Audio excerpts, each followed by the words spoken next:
Hey everyone, in this video we're going to talk briefly about probiotics and prebiotics.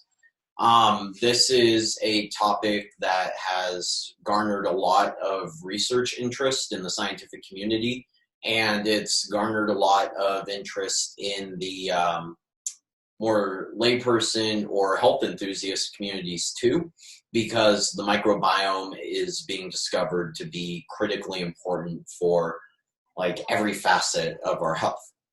And so I guess the best place to start with this one is the difference between a prebiotic and a probiotic. A prebiotic is a very specific type of fiber that basically targets specific types of bacteria in your intestinal tract and facilitates their growth and development. These are beneficial bacteria. That's different from fiber, which just kind of has a general effect. So an example of a prebiotic would be something like partially hydrolyzed guar gum. It has a very specific fermenting effect where it benefits specific bacteria in your intestinal tract that I'm not going to be able to name, and it facilitates their growth. But when you look at fiber in general, like pectin or beta-glucan, it has a beneficial effect, but it has a broad effect, and so it can't be considered a prebiotic. Probiotics, on the other hand, are bacteria. They're literally the bacteria. And so I know that you use probiotics to help with boosting your immune system. Yeah, the one that I'm familiar with, though, is GMAT, and it has some research on immune system health. The thing with probiotics, I see a lot of people just like taking like whatever at the store, and yeah, that might be okay, but it might not be too.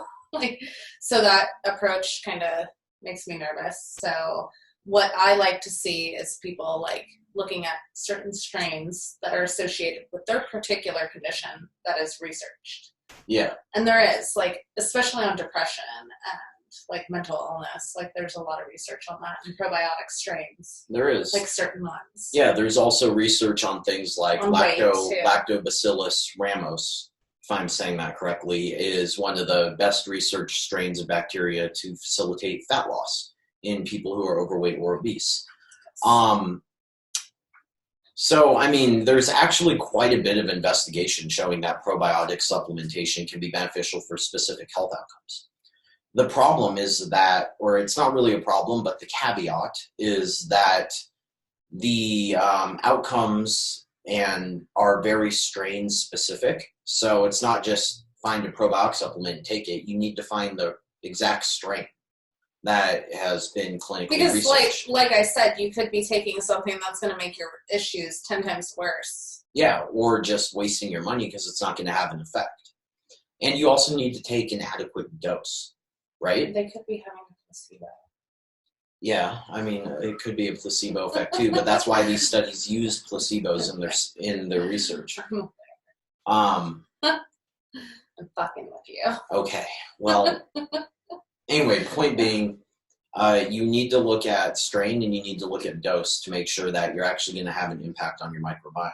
Because here's the thing. If you take a probiotic and it doesn't colonize your intestinal tract, it's not going to do anything. It's just going to move right through you. Hey, carnivores. Yeah. And so it's also important when you take probiotics to supply a substrate that they can feed on. This is where prebiotics come in really helpful.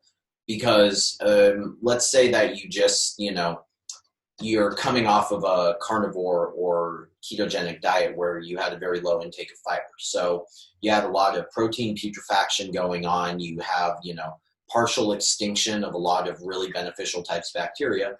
One of the ways that you could actually start to tolerate plants and fibers in general again is to take specific probiotics, especially ones that that are bacteria that produce butyrate in the gut, and then you can follow it up with some prebiotic supplementation that will bolster their ability to recolonize in your intestinal tract.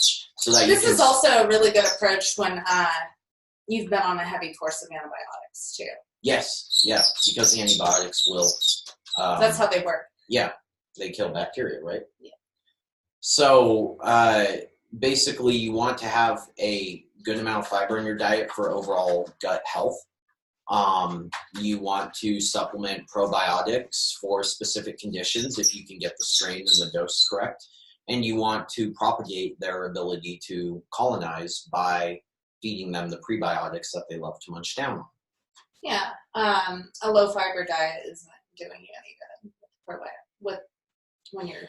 Yeah, it's ironic really, because a lot of people that have digestive problems. That's what I was leading to. They will eliminate fibers and possibly all plants because it makes them feel better.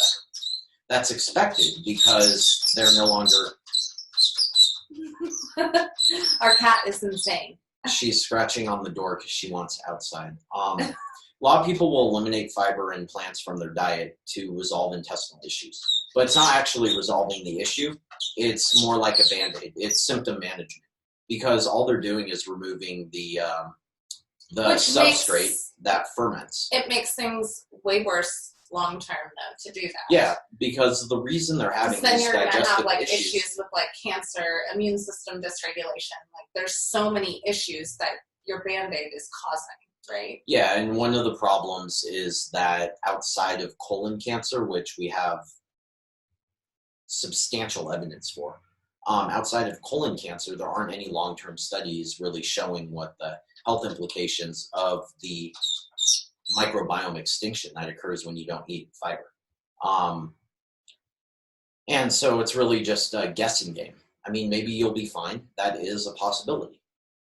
But all the evidence we have so far suggests that that's not what's going to happen. So if you are someone who doesn't eat plants, then it's going to be very important to supplement probiotics and feed them the prebiotics they need to recolonize. I'm going to throw you a little curveball here. What about the people that believe a sterile gut is the key to health? There are people that take low-dose antibiotics. Like, there is a camp that believes that in the alternative health world. The Fiber Menace people, repeat group, like they're big on like taking low-dose prophylactic antibiotics even to kill out gut bacteria.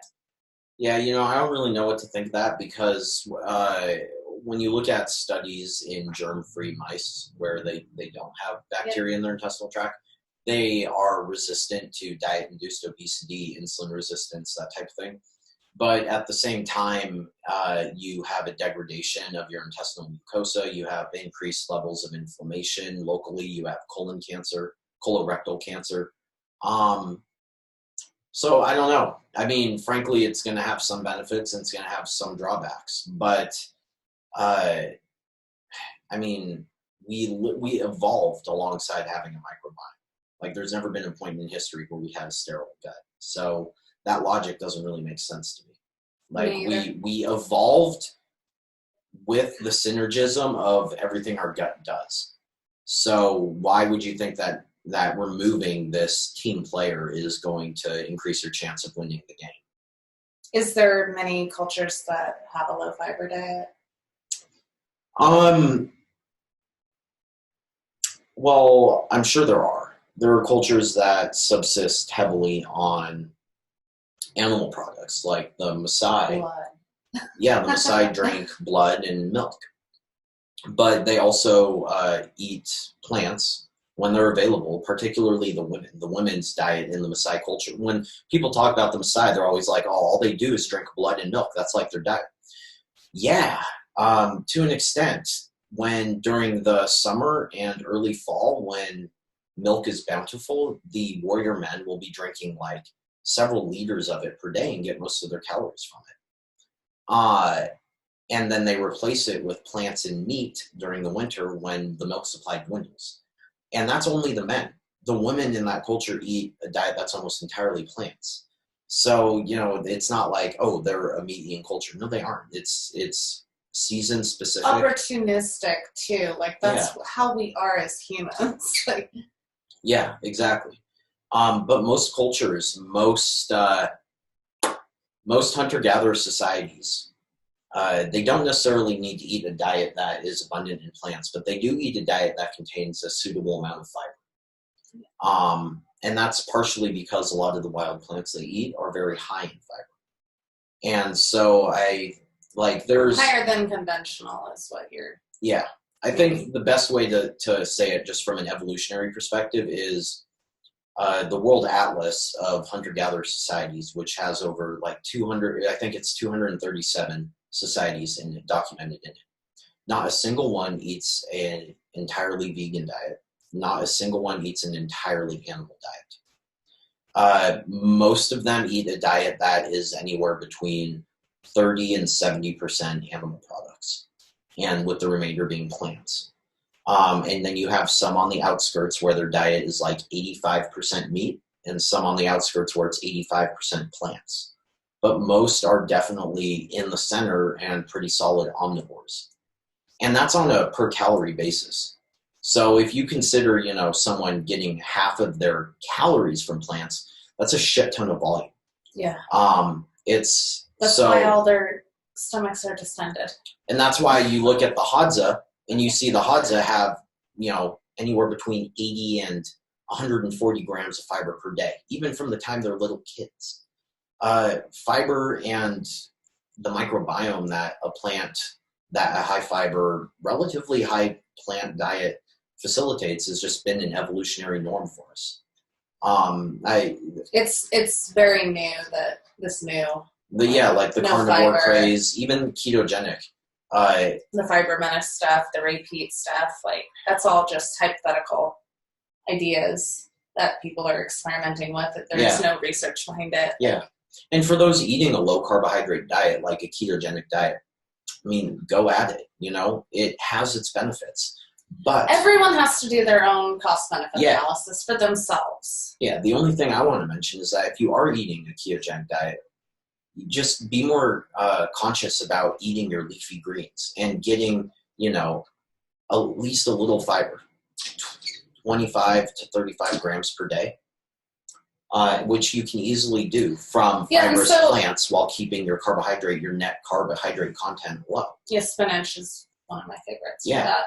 But because it's high potassium too. But soluble fiber supplements are the best for people that are on a carnivore diet or whatever, because it doesn't cause a lot of gut issues, and that's why they went to the carnivore diet in the first place usually. Yeah, there's some solid I wouldn't be taking a bunch of insoluble fiber.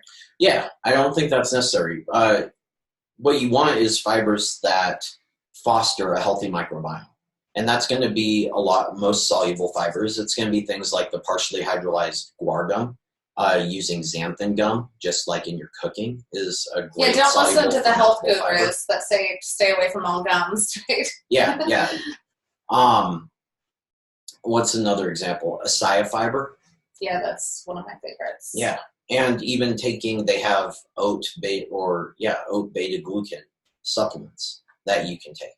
Yeah. And that's going to be great for fostering bacteria that play an important role in immune function. So, you don't need to modify your diet. That's why we have supplements, is to supplement what's missing. So just make an effort to get some fiber and some plant matter in your diet, even if you want to eat a ketogenic diet. It's still possible. And, even, for all the people following a carnivore diet, even carnivores chew on grass and stuff to help clean their teeth, to help keep them regular. When they have an upset stomach, just look at them when they go out and eat grass. Yeah, because it helps push things through. Insoluble fibers are actually really good for that reason, because they absorb water, they create bulk in your stool, and they trap toxicants. And they help your body excrete them when your liver pushes them out in bile. Otherwise, you just reabsorb them. So, fiber has its benefits. And so when I came off of some disordered eating patterns too, I introduced fiber slowly, and now I have no issues with fiber at all. I eat over 100 grams a day, and I'm not bloated. I think that slowly reintroducing is the way to go. Yeah, and that's the issue with removing fiber for long periods of time, is that when you reintroduce it, you're no longer going to have the soldiers necessary to take care of it. So it's going to hurt. So it's going to feel even worse than it would have otherwise. Yeah. You need to build up that resilience to it. So yeah. That's it. That's it. If you like this video and the content in it, then great. That's what we're trying to do. And if you know someone who you think would benefit from a quick overview of probiotics, prebiotics, and fiber in general, then please share the video with them. Bye.